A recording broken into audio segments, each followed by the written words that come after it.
Ahora veremos cómo elaborar el diagnóstico situacional del servicio en donde estamos realizando la práctica supervisada. Básicamente, este formato consta de 5 aspectos en el que nosotros vamos a plasmar nuestro diagnóstico situacional.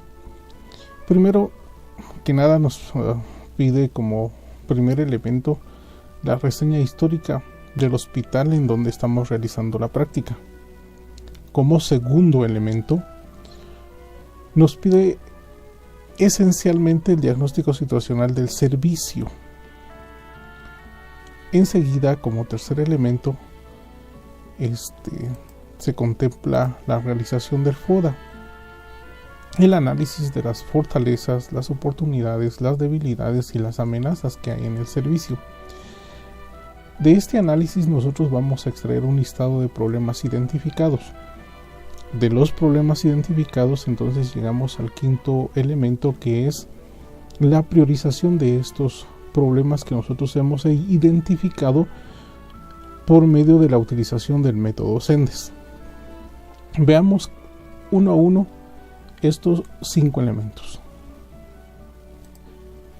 Como punto número 1, en el diagnóstico situacional en los servicios hospitalarios en donde realizamos la práctica supervisada, nos pide una breve reseña histórica del hospital. Esta reseña histórica no debe ser más de 1,5 páginas. Los elementos necesarios pueden ser la fecha de fundación, los servicios que en ese tiempo existían cuando se fundó el hospital, los servicios que existen, que existieron posteriormente, y la localización de dicho centro asistencial. Enseguida anotamos la misión, la visión, la filosofía del hospital, el tipo del hospital, si es nacional, si es regional, si es de especialidad, y la cartera de servicios que en este hospital existe. Luego nos adentramos entonces ya a lo que es la subdirección de enfermería. En algunos hospitales aún se maneja el lenguaje de departamento de enfermería o superintendencia de enfermería. Nos adentramos entonces en este aspecto a lo que es la subdirección de enfermería. También anotaremos su misión, su visión, su filosofía y el recurso humano con que cuenta dicha subdirección. También plasmaremos el organigrama de la subdirección de enfermería específicamente.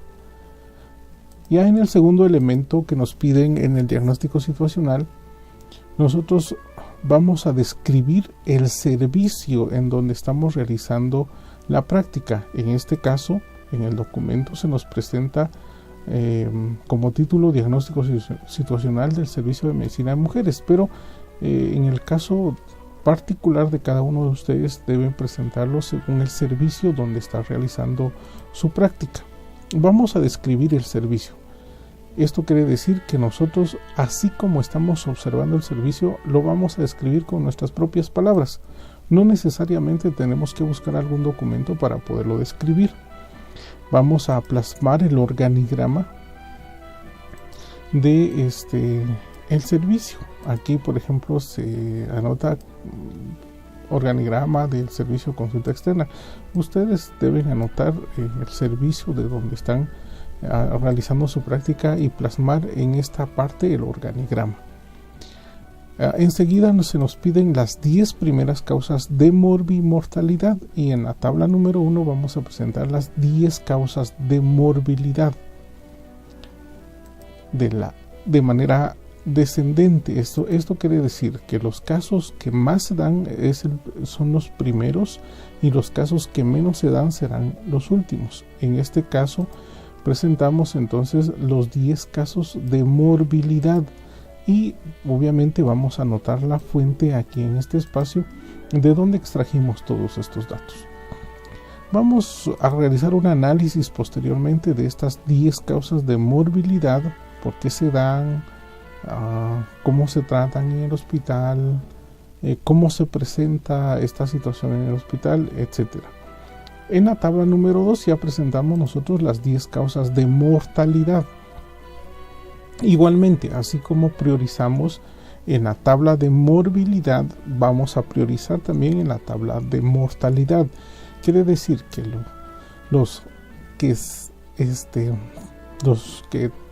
la mortalidad que tienen más casos son las primeras mortalidades, y las que tienen menos casos pues llegará a la 10ª mortalidad. Igualmente anotamos la fuente de donde lo extrajimos, si lo extrajimos de el servicio de estadísticas y del libro de ingresos y egresos, o el libro de entrega de cadáveres en la morgue, o en qué fuente extrajimos estos datos. Y posteriormente haremos un análisis de estos datos en relación a cuáles son las primeras causas de mortalidad, por qué se dan, de esa misma manera, ¿verdad? Y enseguida anotaremos los procedimientos más frecuentes de enfermería en el servicio, por ejemplo, ingresos, egresos, control de ingesta y excreta, etcétera, etcétera. Todos los procedimientos que se realizan en el servicio que lo realiza enfermería. Y en el 2.5 anotaremos las funciones del enfermero o de la enfermera jefe de servicio en base a las 4 áreas del ejercicio profesional, que es el cuidado directo, la administración, la educación y la investigación. Y por último anotamos las actividades que realiza el auxiliar de enfermería en el servicio. Enseguida se nos piden los indicadores hospitalarios.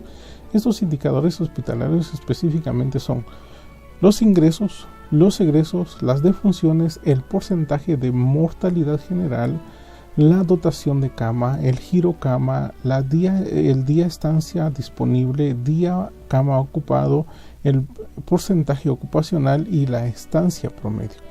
Aquí abajo nosotros vamos a realizar los procedimientos en base a el marco teórico que tenemos ahí, en donde se nos enseña cómo sacar el día estancia, el giro cama, promedio estancia, el porcentaje ocupacional y todos estos aspectos. En el 6.1, en el 2.61 se nos pide el cálculo y dotación del personal de enfermería. Esto no lo vamos a hacer de otra manera, sino en la manera que se nos pide aquí, que aquí se nos pide el número de camas por las horas trabajo y por los 365 días de trabajo. Esto lo dividimos en 1744 horas de trabajo, y nos dará entonces el número de personal que nosotros necesitamos en ese servicio en donde estamos, según también la tabla que tenemos en el marco teórico. Esto de cálculo de personal y de indicadores hospitalarios y de enfermería lo vamos a ver en otro tutorial. Solo se los estoy mencionando. La capacidad instalada es la capacidad que ustedes observan en el servicio en donde están realizando la práctica, cuántas camas hay, si hay el material necesario, el material médico, el material quirúrgico, el número de personal es adecuado o no es adecuado el número de camas y el número de pacientes y el número de usuarios que hay en el servicio. Esa es la capacidad instalada. Luego el listado de instrumentos técnicos administrativos. Aquí vamos a ver normas, reglamentos, los protocolos, el rol de turno, todos esos instrumentos que utiliza enfermería para la administración del servicio en donde se está realizando la práctica. Y el sistema de asignación de trabajo para el personal. Recuérdense que hay 3 sistemas de trabajo para el personal. Primero está el sistema por paciente. Segundo está el sistema por asignación. Y tercero está el sistema mixto. Esos 3 sistemas son los que más se utilizan en enfermería para la asignación del trabajo. Entonces ustedes tienen que ver en el servicio qué sistema se está utilizando en ese servicio y describirlo en esta parte. Enseguida también tienen que describir las medidas de vigilancia epidemiológica que se utilizan en el servicio, como por ejemplo el lavado de mano, el registro de casos especiales, el uso, la desinfección del equipo médico quirúrgico, etcétera, etcétera. Todo lo que se utiliza en el servicio en relación a la medida de vigilancia epidemiológica. Enseguida vamos a realizar el FODA. El FODA también lo vamos a ver en un tutorial posterior. El FODA lo vamos a realizar en las 4 áreas del ejercicio profesional. Esto es el análisis de las fortalezas, de las oportunidades, de las debilidades y las amenazas en cada una de estas áreas, para que luego vamos nosotros a extraer un listado de problemas identificados por medio de las amenazas y de las debilidades. Este listado de problemas que nosotros extraigamos de el análisis del FODA lo vamos a priorizar por medio del método de Sendes. Esto también lo veremos en un capítulo posterior, en donde nosotros vamos a enumerar los problemas y le vamos a dar un puntaje multiplicado por el criterio del método, para que luego nos dé un total en este sentido. Y posteriormente, entonces, también enumeraremos un listado de la priorización de problemas. Aquí en esta priorización de problemas vamos a priorizar 4. Uno de atención directa, uno de administración, uno de educación y uno de investigación, que son las 4 áreas de ejercicio profesional, para luego hacer nuestro plan de intervención. Esta es la primera parte de el diagnóstico situacional de servicios en la práctica hospitalaria.